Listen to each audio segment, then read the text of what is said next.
Assalomu alaykum. No'qat qarajimatoq kanalini qatorchilar. Bugungi kunga Juma 4-noyabr 4-noyabr kunidagi kurslar sizlarga tanishtirib o'tamiz. Bugungi Juma kuningizlar muborak bo'lsin. Bugun No'qat shahrida jahon jahot jahondan qarabay biz valyutalarning kurslarini tanishtiramiz. Shu tomonda tatlı olsun demekçiyiz. Kimde kim Juma o'qiyotmasa Juma oratgansa Juma namozlar qabul bo'lsin demekçiyiz. Hozir biz birinchilar Ekoislam Bank var. Ekoislam Bank'ta qancha ko'rsatilgan ko'rishamiz. Hurmatli tuğanlar, bugun rubl kishine tushib ketdi.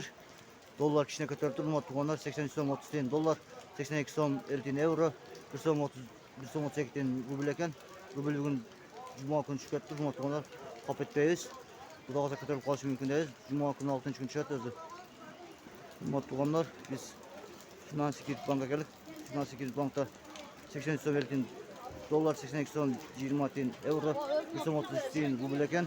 Bu yerda rubl sal qimmatroq ekan. Tuğanlar Tuğanlar biz hazır Bokay Bank'a gelip Bokay Bank'ta 83 so'm 50 tiyin dolar, 83 so'm 00 euro, 1 so'm 32 tiyin rubl ekan.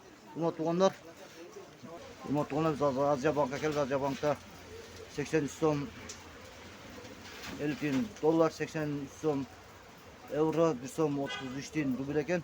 Rubl değil ekan. Tuğanlar Tolka Ekoislam Bank'ta arzonroq ekan. Şol hazır boshqa yerdan kompaniya banklarimiz kompaniya bankda qancha shol yerdan ko'rishamiz. Tuğanlar biz hozir kompaniya bankga keldik. Kompaniya bankda kurslar 83 so'm 50 tiyin euro, 83 so'm 50 tiyin euro, 83 so'm dolar, 1 so'm 33 tiyin rubl ekan. Rubl bu yerda sal ko'tarildi. Tuğanlar şimdi bugun No'qat qarajimatoq kanali sizlar bilan qo'shishadi. Doimo bir bo'lingizlar, omon bo'lingizlar. Joningizga qaramay ish qilamiz biz. Allah razı olsun. No'qat shahrida jami javotat. Baringizlarga yaxshi ko'rib, janob siylaymiz.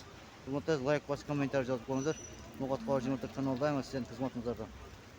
Sizlar bilan qo'shilishamiz. Sog' salomatda bo'lingizlar.